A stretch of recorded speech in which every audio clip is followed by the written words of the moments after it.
Kia ora, Barry. How are you this morning? Oh, I'm excellent, thanks, Esther. Good. Where are you joining us from? Oh, I'm actually at our kitchen table at home. And where's home? Our home is in Wanaka. We live on Mount Aspiring Road, and we've got a lovely spot. We sort of look back over the town and a bit of the lake. And we've lived here for nearly 25 years in this home. So it's very much our family home. Oh, nice. Well, thanks for joining us this morning. What made you decide to run again? So for those listening, you have been on council for one term and you've also been a member of the community board, Wanaka Community Board, I should say. So what made you decide to run again? Well, it's been I suppose this last nearly 3 years has been a very challenging period. I think the first meeting we had was the leaky building claim, which effectively for a new person around the table was quite a challenging issue to deal with. And of course, the results of that did affect our ability to undertake some of the stuff in the long-term plan that we would have been able to do if we hadn't faced that expense. But there's been quite a lot of other items. Obviously, a change in direction from central government has put a lot of challenges in front of this period, this council. And there's a lot of reforms and changes of direction that are effectively going to change, I think, the way councils operate in many ways. So for me, I think, facing some of these changes and not having completed the exercise still leaves some unfinished work that I'd like to be part of. In particular, we can see changes coming up with the water services, which has been in part the direction is going to change with the decision that council made to set up a water services CCO. We've got the RMA reforms that central government are pushing our way. We've got fast track consenting that's changing the way some of the district plan is being applied. So all those works in progress to me are an incentive to stay or try and be part of continuing the work this council has done. I think this council has faced quite a lot of challenges, but we have managed to make some prudent decisions that hopefully will lead on to some change in the future that will benefit our communities. Okay. So this podcast is really about the person behind the politics. And with that in mind, tell us a little bit about, I guess, what worldview you bring to the table. Who is Barry and how does he navigate the world, and what's life like for you, and where have you been before, etc. Well, apart from doing what my wife tells me to do, we do, Sue and I operate some business activities here in Wanaka, but stepping back a bit, my background originally was in the electrical industry. I started in that industry in 1969, believe it or not, and that was in the home appliance industry. Over time, I got involved in that was in the retail side of it. Over time, I got involved in the management part of the appliance retail company that I worked for. I then took over all the servicing and contracting, that's electrical servicing and contracting. We set up a commercial refrigeration company, which was involved with a lot of commercial refrigeration work, including the dairy industry, and we established an electrical wholesale firm. So we were vertically integrated from a service, supply and repair side of things. So it was quite a big business. I was with that company for nearly 25 years. We moved to Wanaka following that. And so with your kind of life experience, what kind of worldviews do you hold, or political theories might you align with? So when I ask that question, it's a little bit challenging for people, but I don't wish to know who you vote for, but I guess it's how you see the world. To help you out, the lens that I look through is often around kind of social equity for people, trying to look at fairness and accessibility and think issues like that. What does that look like for you? Well, I think that's the foundation of our society, is to have a degree of equity and fairness for people.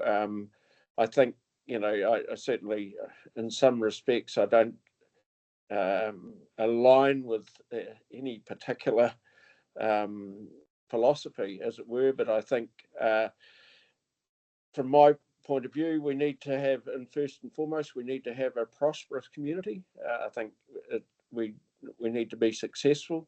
If we don't have prosperity, we don't have good health services, we don't have education, we don't have good infrastructure. So we do have to have an effective and prosperous economy to enable us to have those choices. I think, certainly fairness and equity for all sectors and age groups is very, very important to have a balanced community. So I guess I'm put it this way, I'd rather give than take, is my point of view. Okay. I'm particularly aware of both ends of our age group spectrum. We've got 10 grandchildren, so very aware of the difficulties that younger parents, our kids, have with bringing up kids and the affordability, and particularly in this area, housing, particularly the healthcare side of things, but also having elderly parents, some who have passed. We are well aware of the difficulties some of our old people are facing in terms of homing and healthcare. So, I think that the underlying factor is we need to have a vibrant, prosperous economy to provide the choices that we need to have, and the opportunities for our young people, and the care for our older people as we age. Okay, so I mean, the reason I ask about your worldview is because obviously the way that we think and what our belief systems are and values obviously determines kind of how we see some of the issues that come around the table. So thinking about how we make decisions as elected members, you're one of 12. What does that look like for you in terms of the deliberation process, forming allies, being able to influence? What does local politics look like, and how do you deliberate on challenging decisions and arrive at a final point? Well, probably because of my background in business, I probably have a more practical view or a practical approach to things, rather than an ideological approach. So first and foremost, I guess, with the decision-making process, we're looking at proposals in front of us. I think I'm pretty quick to identify which preferences I have, but then that's got to be balanced, and we certainly have some interesting debates around the table. And often, if I've gone into a meeting with one particular view, and when you listen to the views of others, I'm prepared to change if I think they're convincing, and that is the direction we should go. And so I think having respect for your fellow councillors' opinions and their voting choices is very, very important. But I guess from an underlying decision-making point of view, I will go for probably a more practical solution rather than an ideological one. Okay, thank you.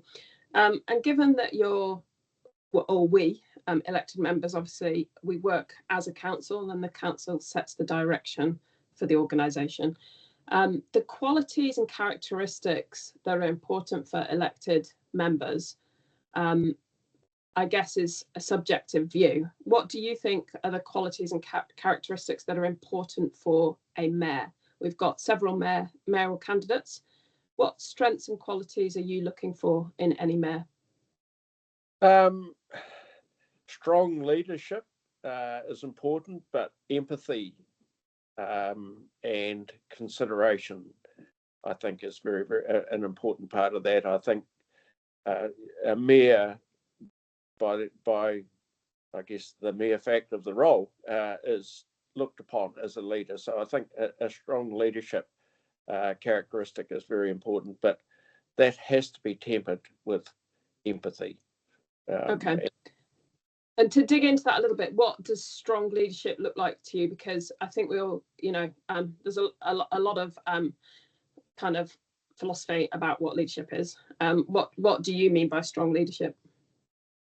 Well, I think particularly, if we have a contentious issue around the table, and there may be, obviously, on most occasions there is some diversity in opinion, but the mayor needs to be able to, I guess, listen to those opinions, but ultimately, and we've seen it on occasions with his ability to have a casting vote, is to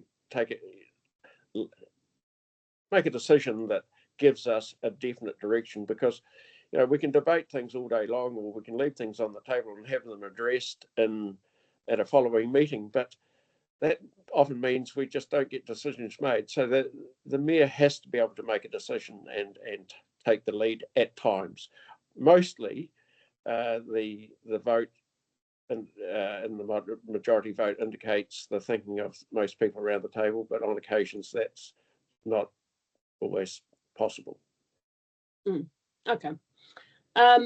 So this question is around politics. It's if we look at national or global politics, we know that there's big egos involved. We can think of certain leaders that we can associate with an ego.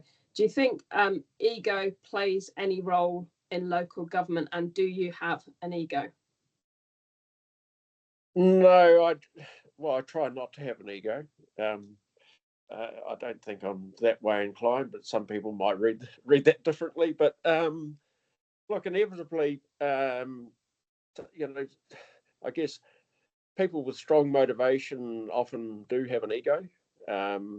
But I think it's very, very important if you're working in a true democracy, that ego needs to be left at the door.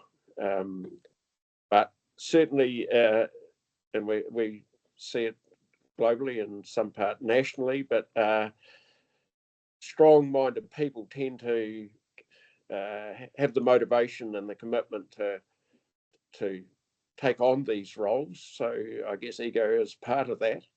But I think, for me, it's important that, the decisions are pragmatic and not personally biased. And I think, it's an important part of being a councillor not to be a one-issue person, to be able to see things and see the big picture and be able to consider multiple issues, not just be motivated by one issue. Okay, thank you. Okay, so you've kind of talked about changing your view on things, how you deliberate. You've given us illustrated some kind of really strong answers there. For you, standing again, this podcast was originally framed as what could possibly go right. There has been some acknowledgement of failings. The next term, what do you think could go right for Queenstown Lakes District Council, and what might that look like? Well, the big issue for us is that we're in a fast growing area with a relatively low ratepayer base, with a huge level of visitors that come and enjoy our region. But to date, ultimately, the costs of maintaining our area and maintaining infrastructure and continuing developing infrastructure have largely fallen on the ratepayers.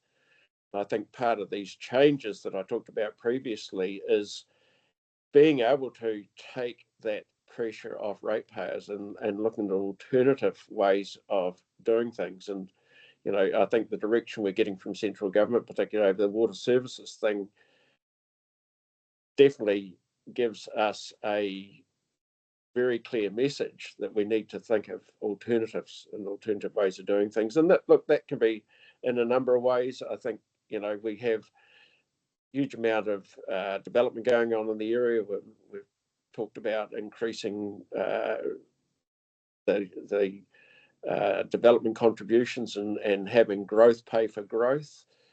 We've talked about public-private partnerships as another way of funding some of this work that's required. We've also talked about lowering the levels of service to reduce council costs, which in my view would be a last resort. But, I think as a council, we're going to have to look at quantum change in the way things are funded, particularly all that capital that's tied up in infrastructure and making sure that we're proactive in terms of catering for that growth rather than reacting to problems after they've occurred. And we've certainly seen enough of them this last nearly 3 years. Okay, and do you have any parting comments that you want to give to the community as we draw this to an end today?